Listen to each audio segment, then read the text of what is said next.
सुप्रिया का रोज किसी न किसी बात पर अपनी बहू तारा से झगड़ा होता ही रहता।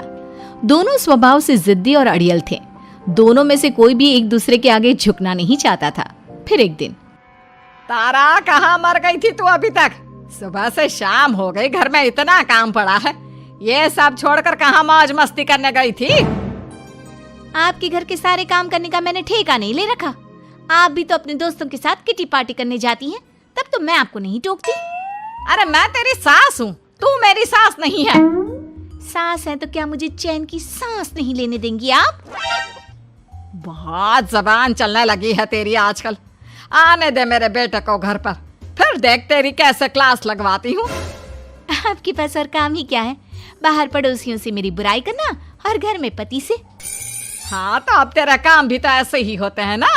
तारीफ के लायक कोई भी काम किया है तूने आज तक? बस जुबान चलवा लो, कैंची से भी तेज चलती रहती है।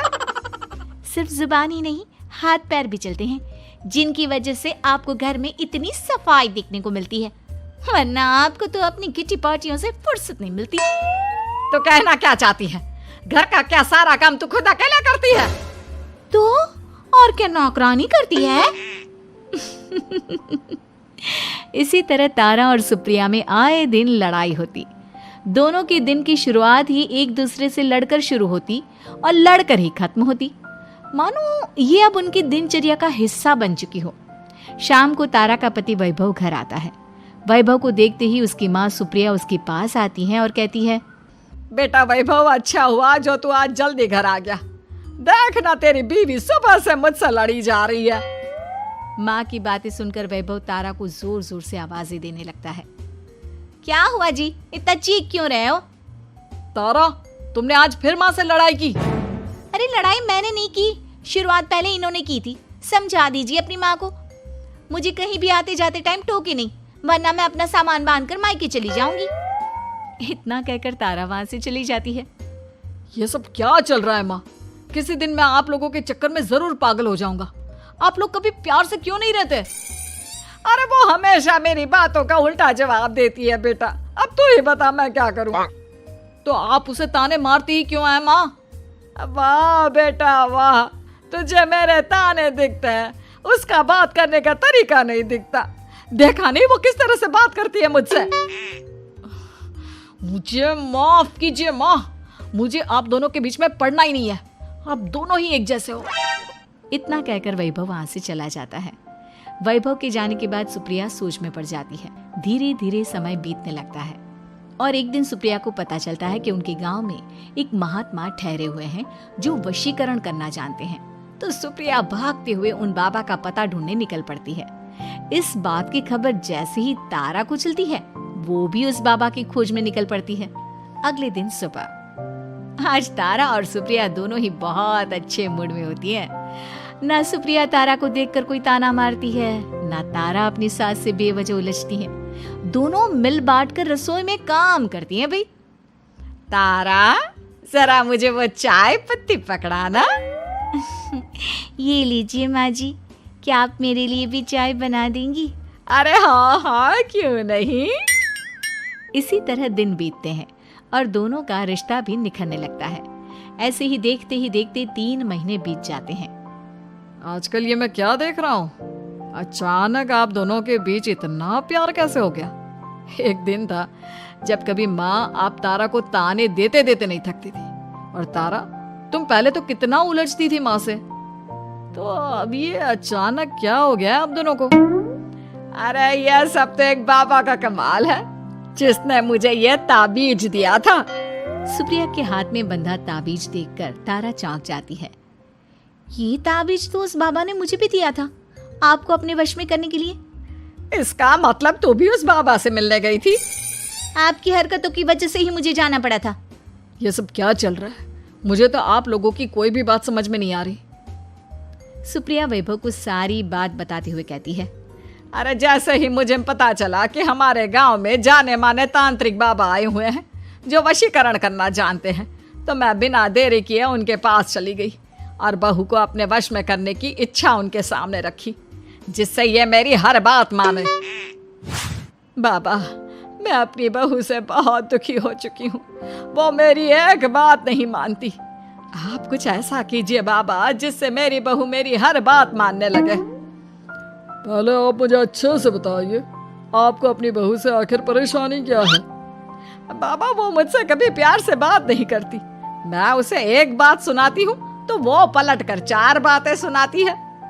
आप कुछ ऐसा कीजिए ना जिससे मेरी बहू सारी बातें मानने लगे। बाबा सुप्रिया की बातों को ध्यान से सुनते हैं और उसके बाद सुप्रिया को एक काले रंग का ताबीज देते हुए कहते हैं, ये ताबीज तुम्हें अपने गले में पहनना है और जब तक मैं ना कहूँ तब तक इसे उतारना मत।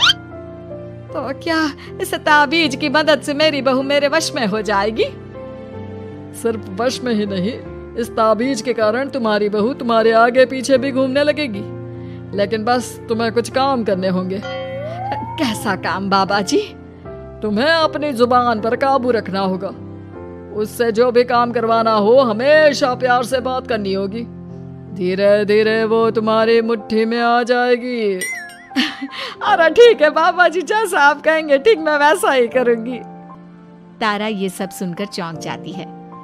ऐसा ही कुछ तो मेरे साथ भी हुआ था जब मैं उस बाबा से मिलने गई थी। बाबा जी, मैं अपनी सास से बहुत तंग आ चुकी हूँ। वो हर रोज़ किसी न किसी बहाने मुझसे लड़ती रहती हैं। आप प्लीज़ कुछ ऐसा करिए ना जिससे मेरी सास सुधर जाए और मुझे बेवजह टोकना बंद कर दे। तारा की ये बातें सुनकर पहले तो बाबा सोच में पड़ जाते हैं। उसके बाद वो तारा को भी काले रंग का ताबीज पकड़ाते हुए कहते हैं, ये लो बिटिया, इसे अपने गले में पहन लो और जब तक मैं तुम्हें इसे उतारने के लिए ना बोलूं तब तक इसे उतारना नहीं। इस ताबीज को पहनने से तुम्हारी सास तुमसे प्यार करने लगेगी और दिन रात तुम्हारे आगे पीछे घूमेगी। ये सुनकर तारा बेहद खुश हो जाती है।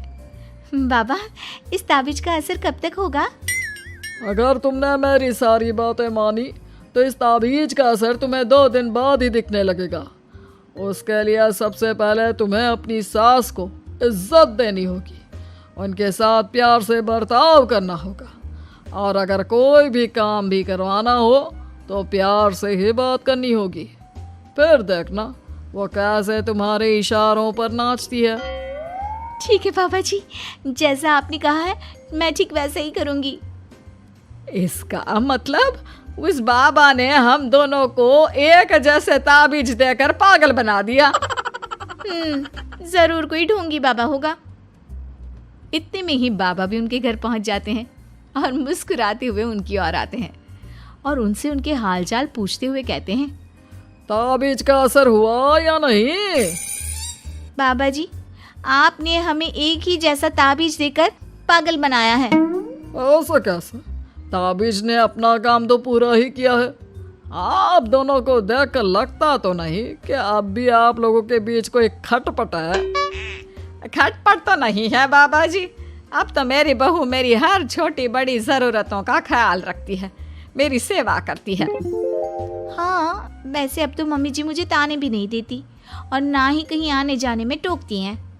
जानते हो ये सब कैसे संभव हुआ? कैसे बाबा जी? यह सब तुम दोनों के कारण ही संभव हुआ है। मैंने जो ताबीज दिया था वो सिर्फ एक धागा ही था। ये चमत्कार तो तुम दोनों ने अपनी जुबान पर संयम रखकर प्यार और संयम के साथ काम करके किया है। बिटिया, कुछ कमी तुम्हारे अंदर थी तो कुछ कमी तुम्हारे सास के अंदर थी। इसीलिए तुम दोनों को सुधारने और तुम्हारी गलती का एहसास कराने का यही एक रास्ता था। बाबा की ये सारी बातें सुनकर सुप्रिया और तारा एक दूसरे की ओर देखने लगते हैं। अब उन दोनों को अपनी गलती का एहसास होता है। शायद आप सही कह रहे हैं बाबा। मैंने कभी अपनी बहू को समझने की कोशिश ही नहीं की। मैंने भी तो कभी आपकी उम्र और ओहदे का लिहाज नहीं किया और जो जब मन में आया बोलती चली गई। हो सके तो मुझे माफ कर देना मम्मी जी। चलो फिर, अगर सब ठीक ही हो गया है तो बाबा जी अब आप भी वापस अर्जुन बन जाइए। वैभव की बात पर बाबा अपनी नकली दाढ़ी हटाते हैं तो उसे देखकर सास बहू हैरान रह जाती हैं। अरे अर्जुन भैया, आप? हाँ भाभी, आप दोनों के रोज रोज वाले झगड़ों से परेशान होकर एक दिन मेरे इस दोस्त ने एक प्लान बनाया और मेरी मदद मांगी, तो मैं इनकार कैसे कर सकता था।